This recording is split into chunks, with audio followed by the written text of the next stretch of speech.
Assalamualaikum warahmatullahi wabarakatuh.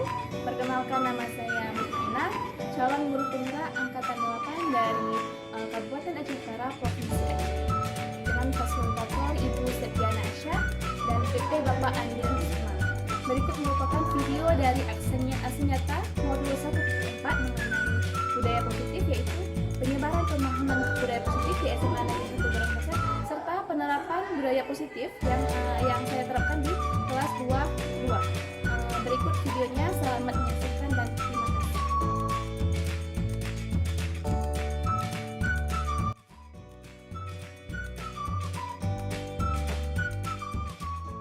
Assalamualaikum wabarakatuh. Ya. Puji syukur mari sama-sama kita panjatkan kehadiran Allah Subhanahu wa taala yang telah memberikan kita kesehatan serta kesempatan untuk bisa berkumpul di tempat yang berbahagia ini.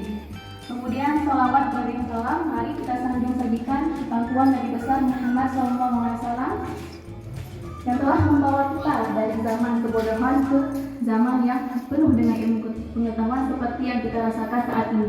Ya. Penghormatan saya kepada Kepala Sekolah SMA Negeri 1 Gorong Pasir, yaitu Bapak Hanafiah SAG. Kemudian penghormatan saya kepada rekan guru serta rekan tendik yang ada di SMA Negeri 1 Gorong Pasir yang telah meluangkan waktunya, kesempatannya untuk berkumpul di tempat yang berbahagia ini untuk mengikuti tugas dari aksi nyata yang saya lakukan. Itu tugas aksi nyata pada modul 1.4, yaitu menyebarkan pemahaman dan penerapan pengalaman mengenai budaya positif. Sebelumnya saya perkenalkan diri, walaupun sudah kenal ya. Saya perkenalkan terlebih dulu, yaitu saya Mutmainah SPD, calon guru penggerak angkatan 8 dari Kabupaten Aceh Utara dari SMA Negeri 1 Gorong Pasir. Jadi pada hari ini saya akan melaksanakan tugas, yaitu tugas yang ada di program guru penggerak yang sedang saya ikuti, yaitu PGP Angkatan 8, yaitu tugasnya melaksanakan aksi nyata modul 1.4 mengenai menyebarkan pemahaman dan penerapan pengalaman mengenai budaya positif. Jadi ini konsep inti dari budaya positif ada beberapa. Yang pertama ada perubahan paradigma belajar. Kemudian disiplin positif, nilai-nilai kebajikan universal, kebutuhan dasar manusia, motivasi perilaku manusia, posisi kontrol guru, keyakinan kelas serta penerapan segitiga restitusi. Kita masuk poin yang pertama, itu mengenai pembelajaran dengan paradigma baru. Ya, paradigma baru seperti yang sudah kita ketahui, pembelajaran dengan paradigma baru merupakan pembelajaran yang dirancang berdasarkan prinsip pembelajaran berdiferensiasi. Ya, maksud berdiferensiasi di sini yaitu peserta didik bisa belajar sesuai dengan kebutuhannya atau sesuai dengan gaya belajarnya. Jadi dalam pembelajaran paradigma baru ini menekankan peserta didik bebas, ya, bebas artinya bukan bebas serangan, tapi ada aturan, tapi peserta didik bisa memilih belajar sesuai dengan kebutuhannya atau gaya belajarnya. Yang keseluruhan ini bertujuan untuk mewujudkan profil pelajar Pancasila. Ya. Kemudian selanjutnya seperti yang sudah kita pahami bersama ya. Profil pelajar Pancasila ada beberapa. Yang pertama ada 6. Yang pertama ada beriman, bertakwa kepada Tuhan Yang Maha Esa, berakhlak mulia, berkebinekaan global. Yang kedua, kemudian bergotong royong, kreatif, bernalar kreatif, serta mandiri. Jadi inilah karakter yang mau kita wujudkan, yang harus ada dalam peserta didik kita. Jadi ini karakter-karakter ini yang harus muncul, yang diharapkan dalam pembelajaran paradigma baru ini yang mesti ada di peserta didik. Kemudian lanjut ke poin berikutnya mengenai mengubah paradigma stimulus respon ke pendekatan teori kontrol. Jadi di sini ada tabel ya. Ada dua kolom. Itu yang pertama ada stimulus respon. Stimulus respon dengan teori kontrol. Bisa kita lihat perbedaannya. Yang pertama ini realitas atau kita menganggap kebutuhan setiap orang ini sama. Itu yang berdasarkan stimulus respon. Kemudian yang sebaliknya, kalau di teori kontrol ini realitasnya atau kebutuhan kita ini berbeda kalau berdasarkan teori kontrol. Kemudian poin berikutnya,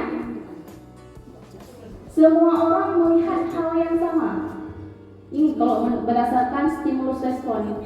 Tetapi kalau di teori kontrol, setiap orang memiliki gambaran yang berbeda, gambarannya masing-masing, tidak sama, berbeda-beda. Kemudian di selanjutnya, kita mencoba mengubah orang agar berpandangan sama dengan kita. Tetapi pada teori kontrol, kita berusaha memahami pandangan orang lain tentang dunianya. Jadi masing-masing orang itu berbeda pandangannya, tidak sama kalau berdasarkan teori kontrol. Kemudian perilaku buruk itu dilihat sebagai suatu kesalahan kalau berdasarkan stimulus respon. Kemudian kalau di teori kontrol, semua perilaku memiliki tujuan. Pada poin selanjutnya, orang lain bisa mengontrol saya. Ini ya, orang lain bisa mengontrol saya, hanya Anda yang bisa mengontrol diri Anda. Kalau berdasarkan teori kontrol, kita lah yang bisa mengontrol diri kita sendiri. Ini berdasarkan teori kontrol. Kemudian saya bisa mengontrol orang lain, tetapi di teori kontrol Anda tidak bisa mengontrol orang lain. Kemudian pemaksaan ada pada saat bujukan gagal. Ini berdasarkan stimulus respon. Sama halnya yang terjadi sama murid. Kalau sudah kita berbicara lembut-lembut, kalau muridnya tidak mendengarkan, mungkin ini kita akan melaksanakan ini juga, memaksa murid. Ini berdasarkan stimulus respon. Tapi kalau di teori kontrol, adanya kolaborasi atau konsensus yang akan pilihan-pilihan baru, ide-ide baru. Kalau ide-ide yang diberikan tidak bisa diwujudkan, ada kolaborasi atau diskusi lain antara siswa dan guru untuk menciptakan pilihan baru. Tidak ada pemaksaan di sini kalau berdasarkan teori kontrol. Kemudian yang terakhir, model berpikirnya menang kalah. Tadi ada yang kalah kalau di stimulus respon. Tapi kalau di teori kontrol menang. Jadi tidak ada yang kalah, kedua pihak menang. Lanjut. Disiplin positif. Saya yakin Bapak Ibu pasti mengetahui ya apa itu disiplin. Ada yang bisa menjelaskan mengenai makna kata disiplin? Ada Bapak Ibu? Menurut Bapak Ibu disiplin apa yang terbayang di pikirannya masing-masing Bapak Ibu mengenai disiplin? Gimana Bu Yus? Patuh peraturan. Bu Jas bagaimana? Sama juga. Patuh peraturan, tepat waktu ya. Bu Ratna gimana Bu Ratna? Intinya selalu on time. On time, ya benar. Ada yang lain Pak Wahyu? Sama juga ya? Ada yang lain? Sama ya? Jadi kalau disiplin kita pasti terlintas di pikiran on time, ya, tepat waktu, disiplin, tanggung jawab, patuh aturan, itu benar itu makna dari disiplin. Jadi kita lihat di sini disiplin berasal dari kata disiplina yang artinya belajar, ya. Disiplin mengacu pada disiplin diri yang memikirkan terhadap apa yang dilakukannya berdasarkan nilai-nilai yang diyakininya. Tapi di sini ada tambahan, bukan hanya disiplin, tapi ada disiplin positif. Ada perbedaan antara disiplin dengan disiplin positif. Jadi bisa kita lihat di sini maksud dari disiplin positif suatu cara penerapan disiplin yang bertujuan untuk menumbuhkan kesadaran serta memberdayakan peserta didik tanpa, ya di garis bawahi, tanpa memberi imbalan, ancaman atau hukuman. Itu yang membuat perbedaan antara disiplin saja dengan disiplin positif. Jadi tidak ada hukuman, ancaman yang kita berikan ke peserta didik. Jadi misalnya ada si Adi telat. Jadi kita sebagai guru pasti ada menasihati atau mengingatkan, misalnya kita mengingatkannya besok misalnya jangan lagi telat. Kalau tidak telat, ibu berikan nilai tambahan. Itu kan ada iming-iming berarti. Ataupun kalau telat ada hukuman, misalnya membersihkan WC ataupun berlari di lapangan olahraga, ya kan? Itu berarti kan ada iming-iming, ada hukuman, ancaman. Jadi yang dikatakan seperti itu bukan disiplin positif. Disiplin positif tidak ada ancaman, hukuman atau imbalan. Jadi di sini kita tujuan kita adalah menciptakan peserta didik yang memiliki disiplin diri sehingga anak dapat berperilaku mengacu kepada nilai-nilai kebajikan universal dan dia memiliki motivasi intrinsik, motivasi dalam dirinya untuk berubah perilaku ke arah yang lebih baik. Inilah peran kita sebagai pendidik itu peserta didik.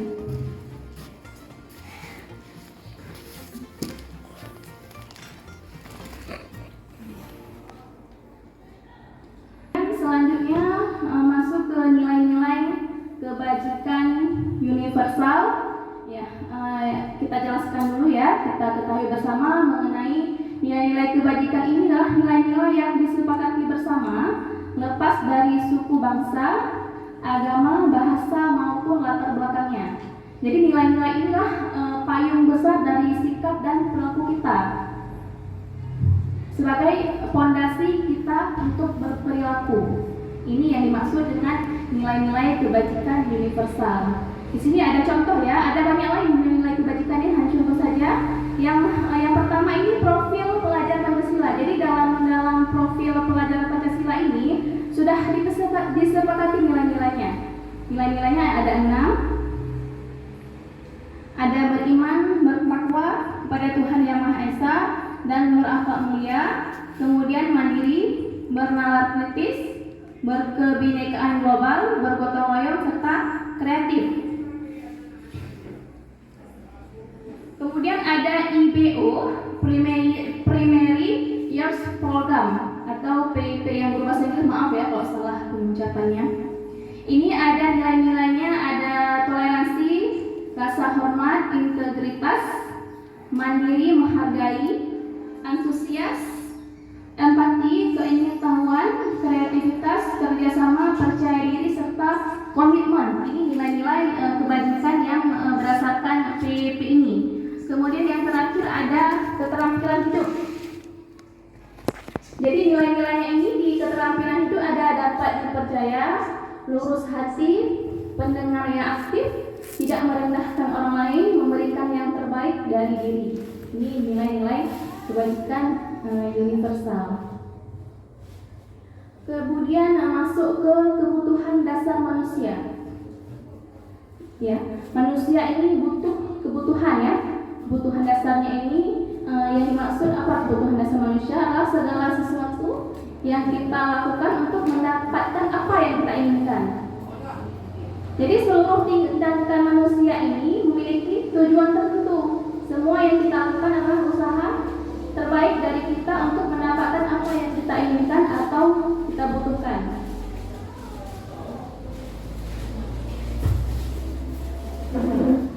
Jadi ada 5 kebutuhan dasar manusia. Yang pertama, kebutuhan untuk bertahan hidup. Ini jelas ya. Kita berperilaku, kita bekerja untuk mencari, untuk bertahan hidup, ya kan? Mencari rezeki, untuk membeli makanan, tempat tinggal, pakaian, keamanan, dan kesehatan. Ya. Kemudian yang kedua, kasih sayang dan rasa diterima. Butuh nggak kasih sayang dan rasa diterima? Butuh nggak Bapak Ibu? Butuh ya. Ini juga yang ya gimana jadinya kalau tidak ada kasih sayang dan rasa diterima? Gimana Bu Lana? Hampa rasanya ya. Nampak hidup kita. Ya benar-benar. Nah, jadi di sini dikasih sayang dan rasa diterima ini meliputi kebutuhan akan hubungan dan koneksi sosial, kebutuhan untuk memberi dan menerima kasih sayang, dan kebutuhan untuk merasa menjadi bagian dari suatu kelompok. Jadi kebutuhan untuk dia dianggap. Begitu juga murid. Murid perlu kasih sayang dan rasa diterima. Kemudian penguasaan. Penguasaan di sini bermaksud kebutuhan ini berhubungan dengan kekuatan untuk mencapai sesuatu, menjadi kompeten, menjadi terampil, diakui atas prestasi dan keterampilan kita, serta didengarkan dan memiliki rasa harga diri. Ini untuk penguasaan. Kemudian kebutuhan yang keempat ada kebebasan. Ya, kita butuh kebebasan. Ya kan? Seperti halnya sekarang kurikulum merdeka. Ya kan? Merdeka, jadi siswa ini dia merdeka dia untuk menyesuaikan, memilih gaya belajarnya. Karena masing-masing peserta didik ini unik. Yang nggak bisa matematika, bisa yang lain, bisa ke seni misalnya. Kalau anak-anak kita di sini kan mereka lebih cenderung suka ke olahraga, ya kan? Jadi kita tidak bisa mengekang anak-anak, karena anak-anak ini unik. Kita tidak bisa menuntut anak-anak. Kita yang hanya bisa menuntun sesuai dengan kodratnya, sesuai dengan bakat dan minat si anak. Jadi di sini kebutuhan akan kemandirian, otonomi, memiliki pilihan dan mampu mengendalikan arah hidup seseorang. Anak-anak dengan kebutuhan kebebasan yang tinggi menginginkan pilihan. Mereka perlu banyak bergerak, suka mencoba-coba, tidak terlalu terpengaruh orang lain, dan senang mencoba hal yang baru dan menarik. Kemudian kebutuhan yang terakhir ini kesenangan. Kebutuhan akan kesenangan. Ada yang tidak butuh senang? Ada. Butuh senang kan? Iya. Misalnya sekali jalan-jalan, refreshing itu untuk menghilangkan stres, untuk menyenangkan diri sendiri. Jadi banyak orang beberapa orang beda-beda caranya untuk mencapai kesenangan atau kebahagiaannya itu. Jadi ini sangat-sangat dibutuhkan. Ya. Lanjut. Ada motivasi perilaku manusia. Ini ya pertanyaannya, bagaimana menurut Anda? Pernahkah Anda melakukan sesuatu untuk mendapatkan senyuman dari orang lain? Pernah tidak? Pernah. Sering ya bulan Nas? Sering ya. Berarti nggak ikhlas ya? Suami cemburu nggak enak. Iya benar. Atau untuk mendapat hadiah? Biar yang ngaku ya. Iya betul. Untuk mendapat hadiah, ada ya? Ada. Kemudian apa untuk mendapatkan uang? Ya pasti ada, ya kan? Pasti ada. Itu tujuan kita tadi, kebutuhan yang utama untuk bertahan hidup. Kemudian apa lagi kira-kira alasan orang melakukan sesuatu? Banyak ya. Itu pasti masuk ke 5 kebutuhan dasar tadi. Pasti masuk ke situ. Kemudian untuk mengetahui lebih lanjut lagi mengenai motivasi manusia, Dian Gosling di dalam bukunya Restructuring 10 Disiplin menyatakan ada tiga motivasi atau keinginan seseorang untuk berperilaku. Yang pertama itu untuk menghindari ketidaknyamanan atau hukuman. Ada ya? Pada peserta didik kita juga ada. Mereka kadang ke sekolah untuk biar nggak mendapat hukuman, biar nilainya nggak jelek, biar nggak tinggal kelas, ya kan? Ada ya? Kemudian yang kedua untuk mendapatkan imbalan atau atau penghargaan dari orang lain. Untuk misalnya peserta didik ke sekolah belajar sungguh-sungguh untuk dapat ranking 1, ranking 2, ranking 3 untuk mendapat penghargaan dari guru, dipuji guru, dipuji teman-teman. Itu ada. Itu salah satu motivasinya, motivasi anak-anak itu untuk pergi ke sekolah. Kemudian yang ketiga inilah motivasi yang terbaik. Untuk menjadi orang yang mereka inginkan dan menghargai diri sendiri dengan nilai-nilai yang mereka percayai, bukan karena orang lain, bukan karena imbalan, bukan karena menghindari nggak nyaman dengan orang lain, nggak enak dengan orang lain, bukan untuk menghindari hukuman, tapi murni dari dalam dirinya sendiri. Ada tidak kita jumpai anak-anak yang seperti motivasi ke sekolah? Di sekolah kita ada tidak? Ada ya? Bukan tidak ada. Kemudian lanjut, di sini ada hukuman, ada penghargaan. Jadi hukuman ini bentuk pengendalian perilaku seseorang yang bersifat memaksa tanpa melalui kesepakatan terlebih dahulu, sehingga menciptakan identitas gagal pada si anak. Kemudian penghargaan, pemberian baik suatu benda atau peristiwa yang diinginkan untuk pengendalian perilaku seseorang yang dibuat dengan persyaratan hanya jika Anda melakukan ini, maka Anda akan mendapatkan penghargaan tersebut. Disinilah tugas guru untuk membangun motivasi intrinsik yang ada dalam diri siswa agar mereka dapat berperilaku untuk menjadi orang yang diinginkan dan menghargai nilai-nilai yang mereka percaya.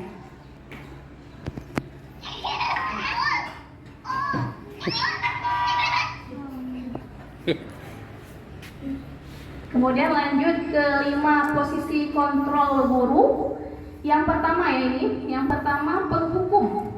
Ada penghukum. Jadi ini coba ya kita posisikan diri. Oh, saya masuk ke posisi ini. Oh, saya masuk ke posisi ini. Coba Bapak Ibu lihat di sini. Apakah Bapak Ibu termasuk ke posisi penghukum ataupun yang kedua teman, yang ketiga pembuat merasa bersalah, pemantau serta manajer. Coba kita lihat lebih lanjut mengenai 5 posisi kontrol ini. Yang pertama penghukum. Jadi guru di posisi penghukum ini dia seorang penghukum bisa menggunakan hukuman fisik maupun verbal. Tidak hanya dengan perbuatan, tapi bisa dengan kata-kata sudah menghukum siswa. Contohnya kata-kata yang keluar dari seorang posisi kontrol guru yang penghukum, dia akan mengatakan patuhi aturan saya, atau awas, kamu selalu saja salah, pasti selalu yang terakhir selesai. Ini kalau kita di guru ada mengucapkan ini berarti posisi kita sebagai penghukum berdasarkan teori 5 posisi kontrol guru ini.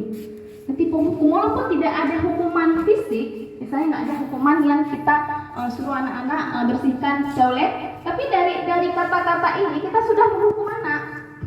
Tidak ada kita menanyakan dulu kenapa kamu telat, kenapa kamu ada, langsung menghukum anak-anak, itu berarti kita sudah menghukum. Pak Ibu,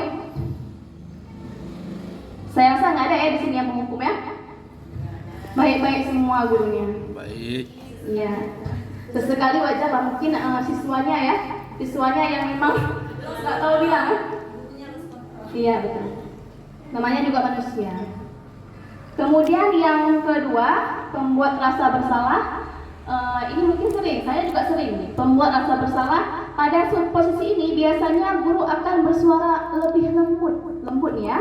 Pembuat rasa bersalah akan menggunakan keheningan, membuat orang lain merasa tidak nyaman, bersalah atau rendah diri. Di sini biasanya guru mengeluarkan kata-kata, "Ibu sangat kecewa sekali dengan kamu.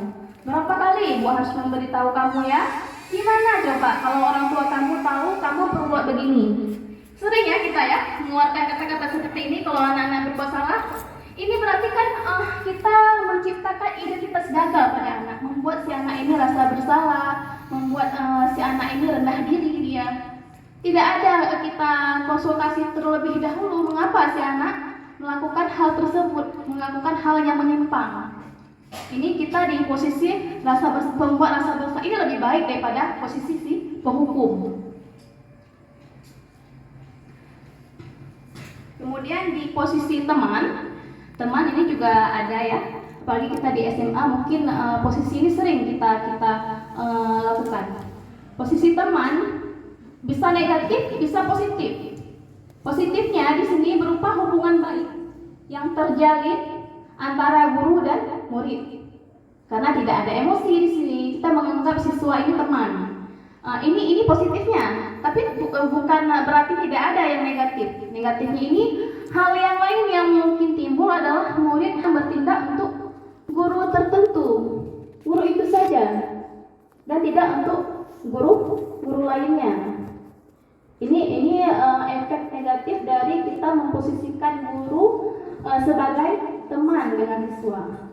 Nah, ini efek negatifnya. Ini kata-kata yang sering terlontarkan dari guru yang memposisikan diri sebagai posisi teman ini. Ayo bantulah demi Bapak ya. Ayo ingat tadi bantuan Bapak selama ini. Ya sudah, kali ini tidak apa-apa, nanti Ibu bereskan. Ada tidak yang pernah menerapkan posisi sebagai teman? Ada? Ada buat? Ada seringnya?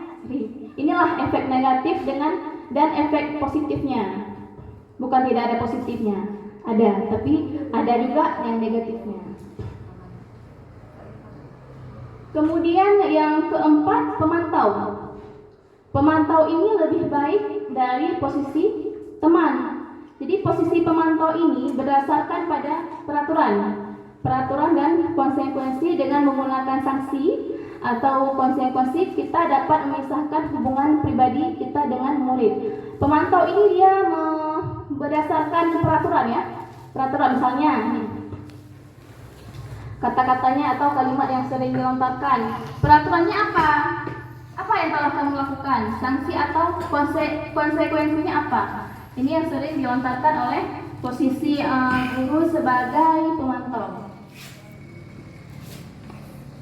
Kemudian yang terakhir, posisi manajer. Posisi terakhir, manajer adalah posisi di mana guru berbuat sesuatu bersama murid. Jadi silakan murid mempertanggungjawabkan perilakunya, mendukung murid agar dapat menemukan solusi atas permasalahannya. Jadi di sini yang di posisi manajer ini dilontarkan kata-katanya apa yang kita yakini atau kembali ke keyakinan kelas.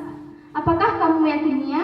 Jika kamu meyakininya, apakah kamu bersedia memperbaikinya? Ini yang sering-sering kita lontarkan kalau di posisi manajer. Jika kamu memperbaiki ini, hal ini menunjukkan apa tentang dirimu? Apa rencana kamu untuk memperbaiki hal ini? Pernah tidak kita terapkan posisi manajer ini ke peserta didik?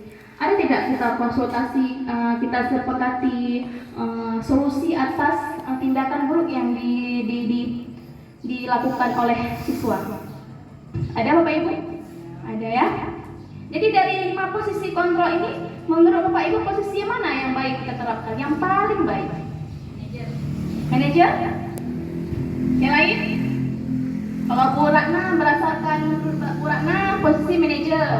Kalau yang lain Bu Khairun posisi menurut keadaan, disesuaikan dengan keadaan. Bisa berarti ada penghukum, pemantau, teman, pembuat rasa bersalah ya. Berarti nggak ada yang paling baik ya, harus campur ya. Kalau menurut Bu Yus, Ya harus campur juga. harus campur. Ya, Bu Jas, sama ya. Tergantung keadaan. Dengan keadaan. Baik. Dan berdasarkan teori ini, jadi ini kita berbicara berdasarkan teori. Jadi posisi kontrol yang terbaik itulah posisi manajer. Posisi manajer. Tapi sesekali kalau kita melaksanakan, menerapkan posisi pemantau juga boleh. Tapi kalau penghukum, apalagi di kurikulum sekarang yang merdeka, seharusnya tidak ada lagi yang menghukum siswa ya. Seharusnya ya. Jadi posisi manajer inilah yang paling baik. Kenapa? Karena kita bersama murid ini melakukan diskusi bagaimana caranya mengubah si murid ini untuk berperilaku baik. Tapi caranya dari dia sendiri. Ide-idenya dari si murid sendiri, gurunya aja yang menuntun, mengarahkan anak Kalau dia berbuat salah, bagaimana solusinya? Solusi dari siswa saja, bukan dari guru. Guru hanya menuntut saja. Kemudian ini ada kasus ya. Ada kasus Tono yang terlambat hadir di sekolah. Ini yang pertama, nada suara tinggi, bahasa tubuh mata melotot, jari menunjuk-nunjuk mahartik. Terlambat lagi, pasti terlambat lagi, selalu datang terlambat. Kapan bisa tepat waktunya? Ini menurut Bapak Ibu, ini masuk ke mana? Penghukum. Masuk ke penghukum ya? Benar, masuk ke penghukum. Kalau yang kedua, nada suara mengelas, halus, sedih, bahasa tubuh merapat pada anak, lesu. Tono, kamu ini bagaimana ya? Kamu sudah berjanji dengan ibu tidak akan terlambat lagi. Kamu kenapa ya senang sekali mengecewakan ibu? Ibu benar-benar kecewa sekali. Ini masuk kemana? Itu masuk kemana, Bujang? Pembuat. Manajer? Pembuat apa? Bersalah. Rasa bersalah. Oh iya, pembuat rasa bersalah. Manajer atau pembuat rasa bersalah?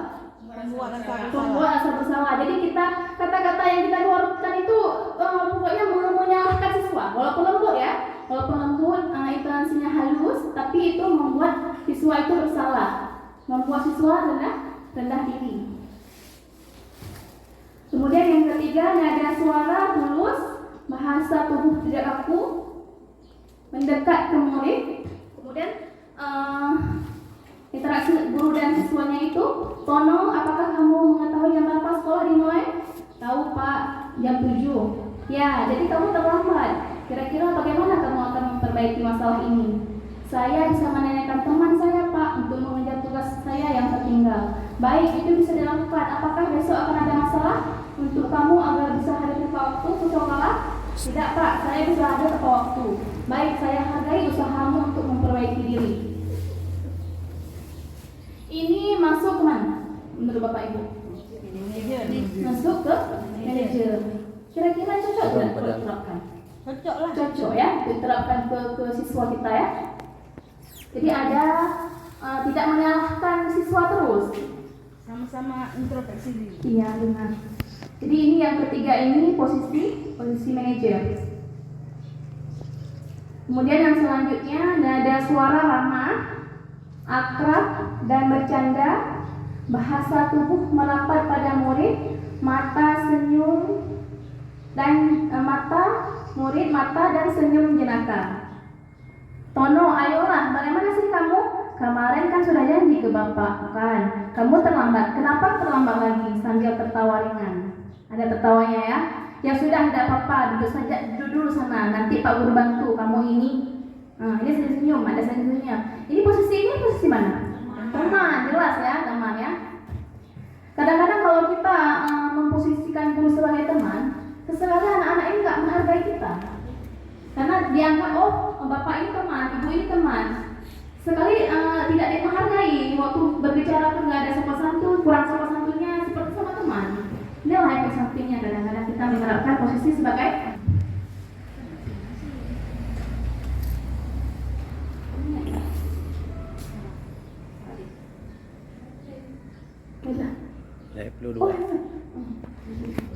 Kemudian yang kelima, nada suara datar, bahasa tubuh formal.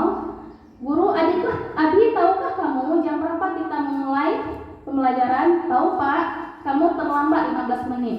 Apakah kamu sudah mengerti konsekuensi yang harus dilakukan bila terlambat? Paham Pak, saya harus tinggal di kelas pada jam istirahat nanti dan mengerjakan tugas ketertinggalan saya. Ya benar, nanti jam istirahat kamu harus tinggal di kelas untuk menyelesaikan tugas yang tertinggal tadi. Saya tunggu. Ini dia masuk ke yang terakhir 5 ini. Posisi mana? Manajer? Ayo, posisi mana? Bu Fauzia masuk ke posisi mana ini yang kelima ini?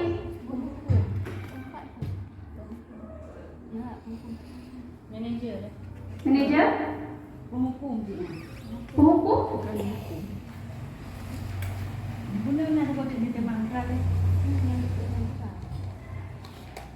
Posisi apakah ini? Iya, pemantau.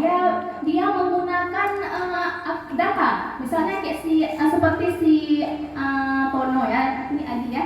Adi ini berapa menit telat. Nah, jadi menggunakan data dia si pemantau ini.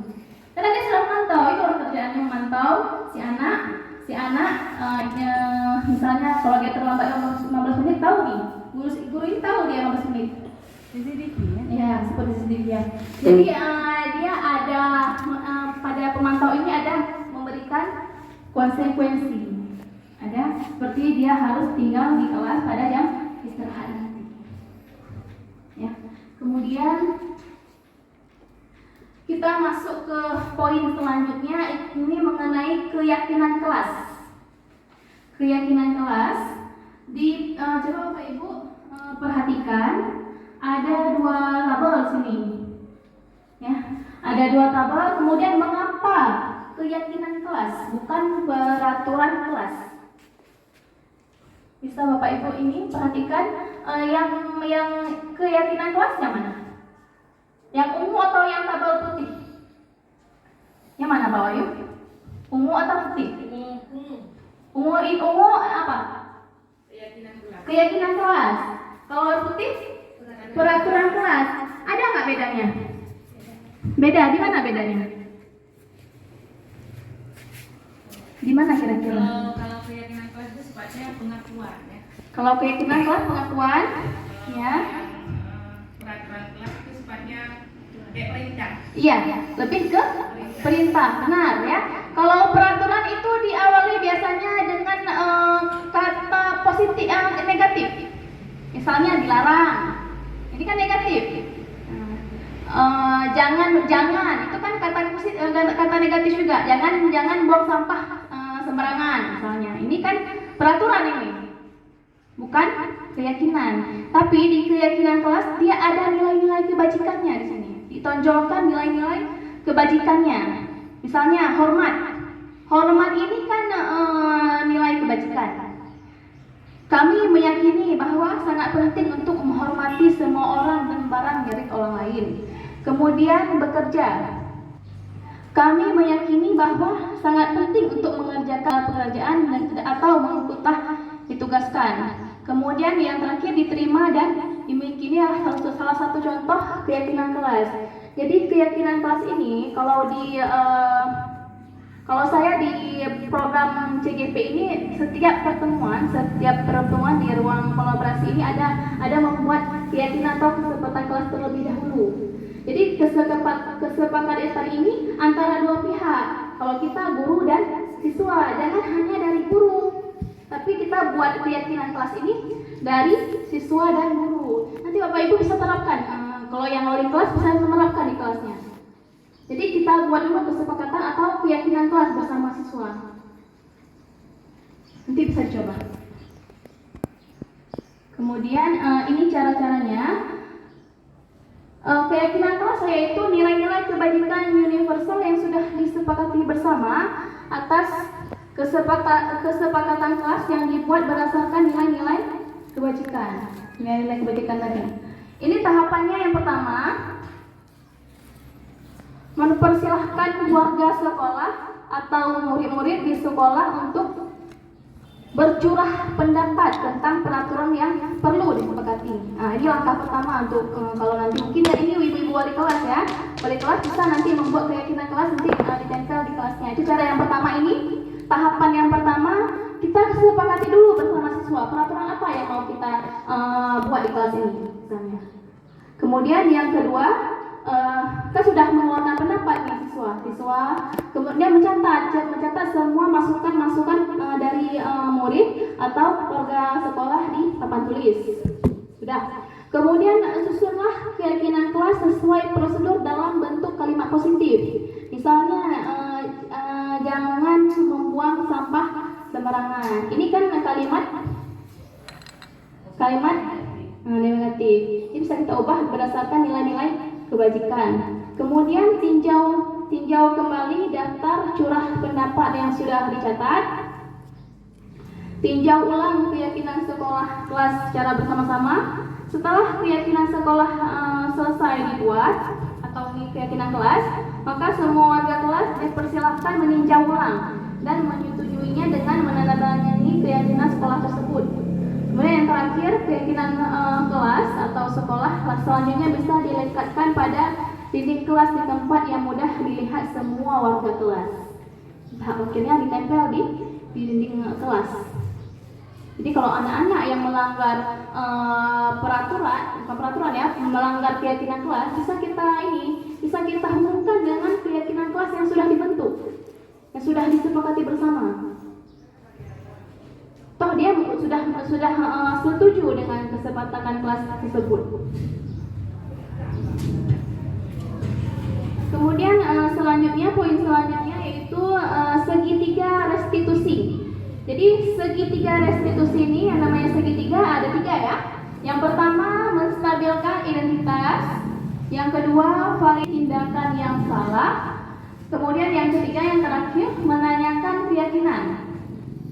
Jadi sebelumnya kita ketahui terlebih dahulu mengenai segitiga restitusi, yaitu proses untuk menciptakan kondisi bagi murid untuk memperbaiki kesalahan mereka sehingga mereka bisa kembali pada kelompoknya dengan karakter yang lebih kuat. Nanti bisa kita lihat videonya, ada videonya. Kemudian di sini tujuannya adalah untuk dapat menghasilkan murid yang mandiri dan bertanggung jawab atas dirinya sendiri. Jadi tahapannya ada 3 tadi.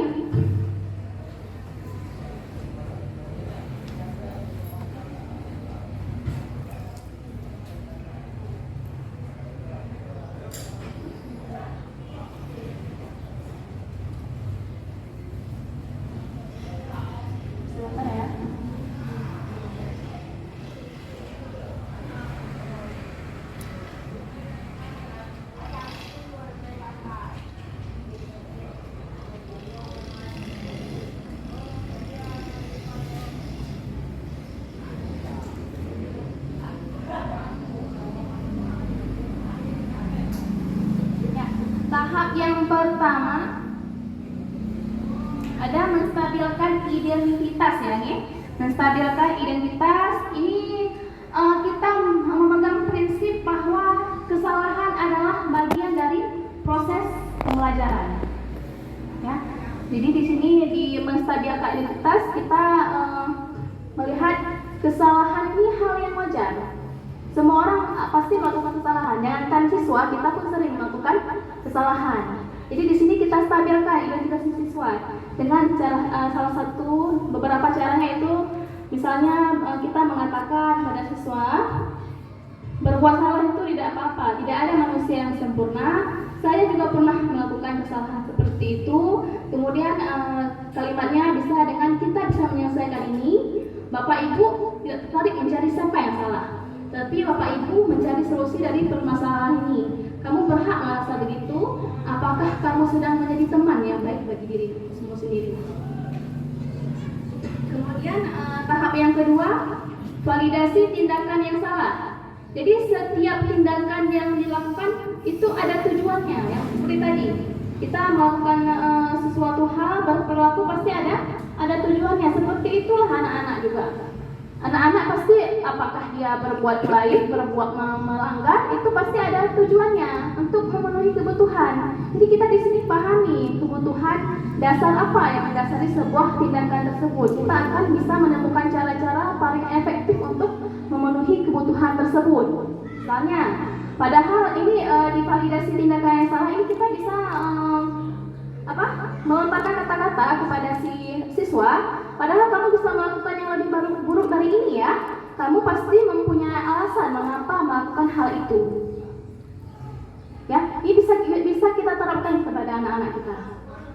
Jangan langsung menghukum anak-anak ya.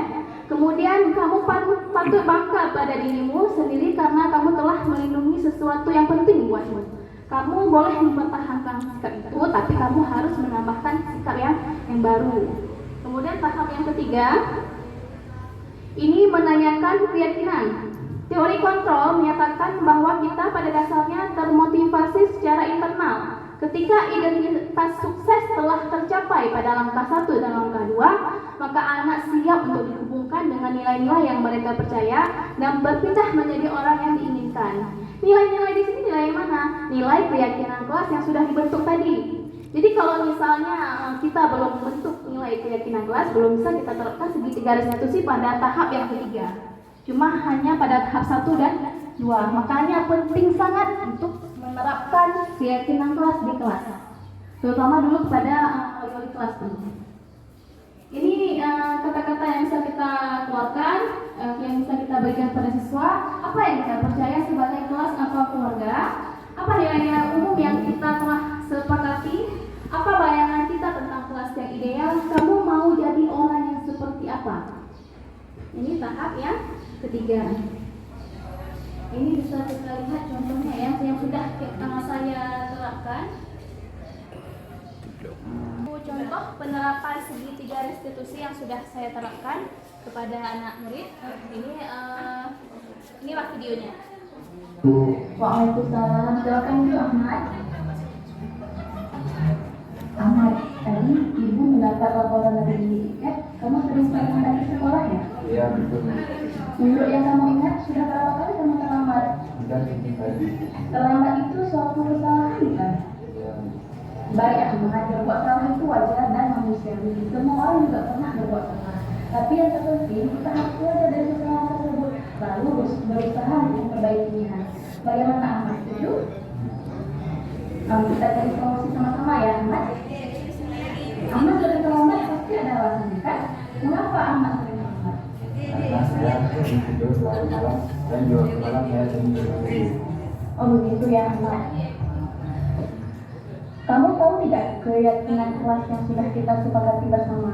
Kalau terlambat masuk kelas itu sesuai dengan keyakinan kelas tidak? Ya, sesuai. Menurut kamu keyakinan kelas apa yang sudah terlambat? Menurut kamu disiplin itu penting tidak? Penting karena membuat saya menjadi tepat waktu sekolah dan dapat menghargai waktu. Betul sekali, karena dapat menghargai waktu. Hal tersebut sangat bermanfaat bagi kita. Misalnya dengan menghargai waktu, semua pekerjaan yang kita lakukan dapat selesai tepat waktu dan tidak menumpuk. Serta dapat menghargai orang sekitar, juga dapat melatih rasa kepedulian dan tanggung jawab kita. Iya Bu, saya mohon maaf dan saya menyesal karena sudah jadi datang terlambat sekolah. Iya, Mat. Sikap kamu sudah benar dan sangat baik dengan cara meminta maaf dan menyesali perbuatan kamu. Menurut kamu, apa yang akan kamu lakukan agar kamu tidak datang terlambat ke sekolah lagi? Saya tidak mengulanginya lagi Bu dengan cara saya tidak bermain HP sampai larut malam dan tidur lebih awal.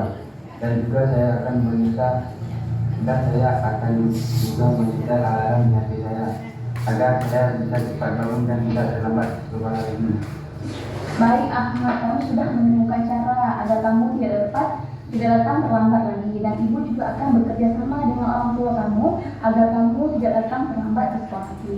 Sekarang kami bisa kembali ke kelas ya. Baik Bu, terima kasih. Waalaikumsalam. Silahkan duduk Pura. Pura, kamu tahu tidak mengapa ibu kamu kamu? Ibu kamu pada saat jumpa dengan langsung kamu. Iya. Jadi adalah ketika jam pelajaran suatu kesalahan bukan? Iya Bu. Baik, nah berbuat salah itu tidak apa-apa. Ibu juga sering melakukan kesalahan. Ibu yakin kita bisa menyelesaikan ini. Setuju kan? Setuju Bu. Pura sering tidur di kelas pasti ada alasannya kan? Bisa Pura ceritakan ke ibu mengapa Pura sering ketiduran di kelas pada saat jam pelajaran langsung? Iya Bu, jadi Pura sering kecapean Bu dan tidur dia. Dia saya kelelahan Bu. Minum tidak. Begitu ya kelelahan. Padahal kamu bisa melakukan hal yang lebih buruk dari ini ya. Misalnya kamu bisa aja bolos sekolah karena kamu sudah capek berjalan sampai sama ibu salut kamu tetap bersekolah kalau itu sudah lelah dan kerja sendiri. Kamu ingat kan keyakinan kelas yang sudah kita sepakati? Ingat Bu. Menurut kamu tidur di kelas saat jam pelajaran berlangsung itu sesuai tidak dengan keyakinan kelas kita? Tidak sesuai.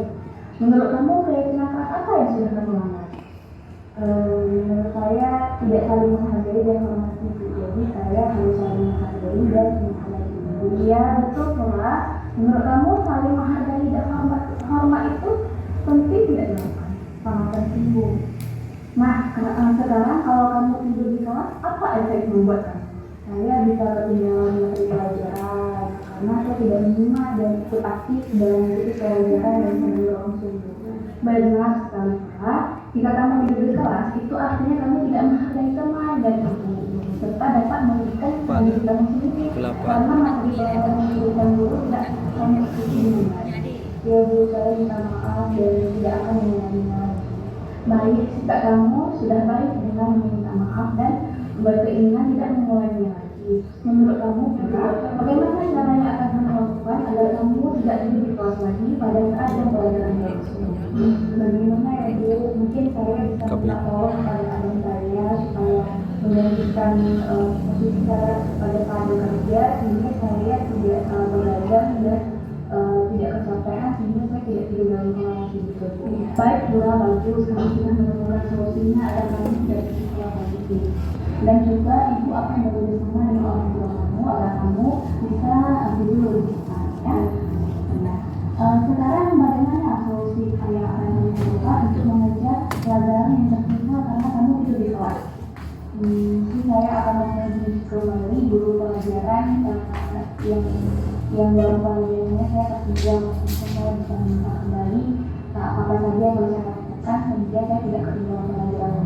Iya, luar biasa bagus ya Pura ya. Kamu sudah menemukan kedua solusi ini dengan cara kamu bergantian dengan abangmu berjalan serta kamu mengejar ketertinggalan pelajaran dengan menghubungi atau menjumpai guru ya. Sekarang kamu bisa kembali ke kelas ya Pura. Baik Ibu, terima kasih banyak Bu Arya. Sama-sama.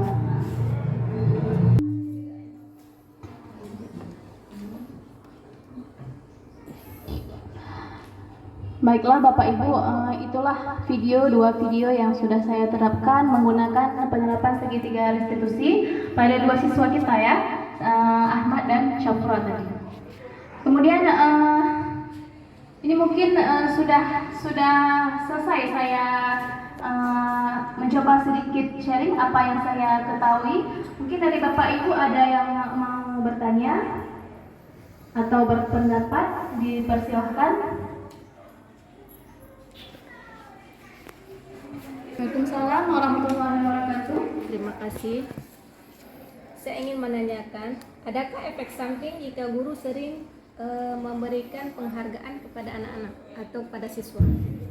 Berarti mengenai efek samping dari memberikan penghargaan atau imbalan kepada siswa. Ya, bagus ya pertanyaannya. Jadi seperti yang tadi ya, yang dijelaskan pada mana tadi? Ya, motivasi perilaku manusia. Jadi manusia sama halnya dengan si siswa ini, dia berperilaku atas 3 tujuan. Yang pertama untuk menghindari ketidaknyamanan, atau yang kedua ini yang sering terjadi lah, inilah motivasi yang 1 dan 2 ini. Yang ketiga ini jarang diterapkannya. Baik kita sendiri pun seperti itu kadang-kadang. Jadi penghargaan ini kurang baik kita berikan ke siswa. Mungkin tidak dalam jangka waktu yang instan langsung terus kita lihat efek sampingnya, tapi jangka panjangnya. Jadi di siswa ini tidak ada motivasi dari diri sendiri ya, untuk misalnya mengerjakan tugas. Tidak ada motivasi intrinsiknya, itu tidak ada. Yang ada motivasi dari luar, dari guru dan sebagainya. Jadi kalau kita memberikan penghargaan atau reward pada siswa ini kurang baik diberikan. Misalnya Bu Yus ini mengajar di kelas 1 misalnya. Ibu Yus ini sering memberikan penghargaan atau reward kalau mereka mau mengerjakan tugas, misalnya ada imbalan, misalnya ada hadiah ataupun lain sebagainya. Jadi misalkan suatu hari Bu Yus ini berhalangan, tidak bisa hadir ke sekolah. Jadi anak-anak kalau tidak ada imbalan, mereka tidak ada motivasi untuk mengerjakan tugas tersebut, walaupun tugas itu dari perintah dari ibu yang bersangkutan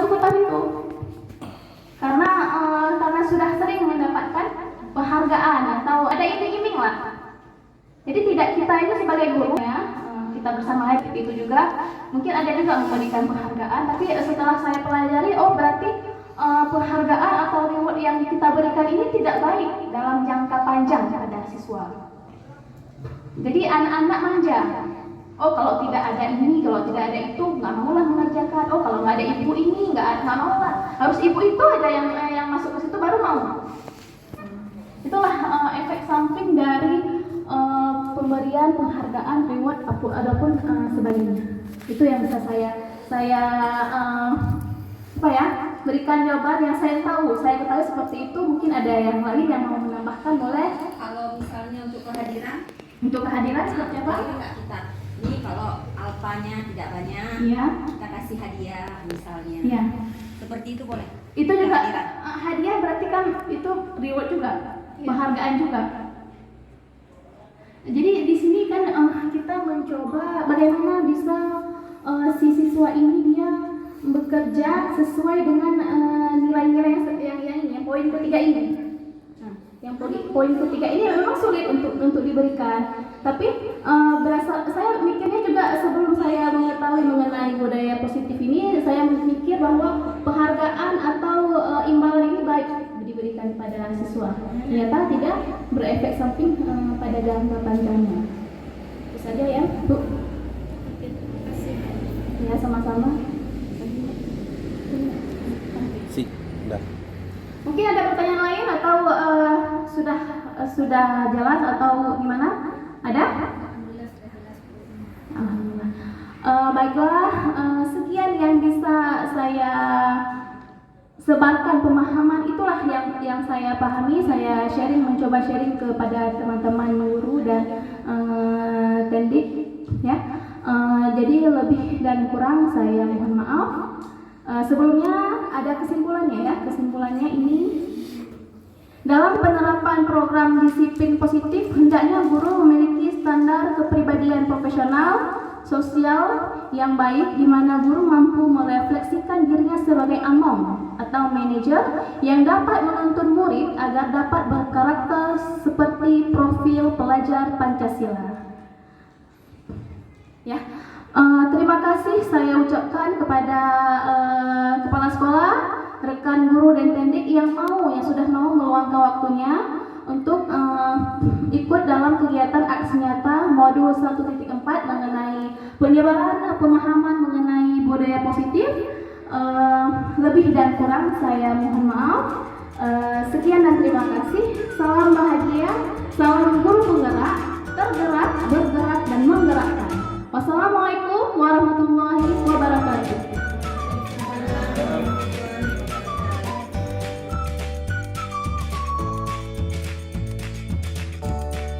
Assalamualaikum warahmatullahi wabarakatuh. Perkenalkan, nama saya Rudia SPD yang merupakan rekan sejawat dari Ibu Mutmainah yang sedang mengikuti peran guru penggerak angkatan 8 dari SMA Negeri 1 Ujung Pasir.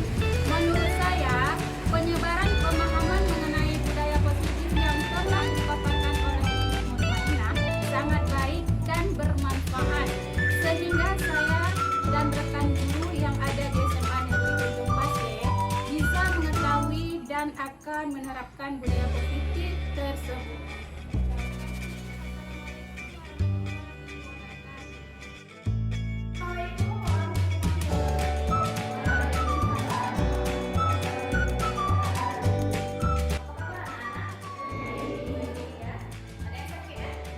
Semangat semua?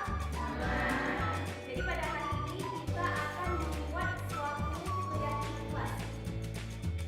Sudah pernah mendengar tidak kegiatan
Kemudian saling menghormati teman dan guru saya. Sangat penting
Assalamualaikum warahmatullahi wabarakatuh. Perkenalkan, nama saya Elisha Putri Violeta. Saya dari kelas 22. Assalamualaikum warahmatullahi wabarakatuh. Nama saya Natasha Moliza. Saya dari kelas 22. Sangat penting. Penting dan sangat seru. Sangat penting karena untuk menumbuhkan rasa tanggung jawab agar kita dapat menghargai orang lain.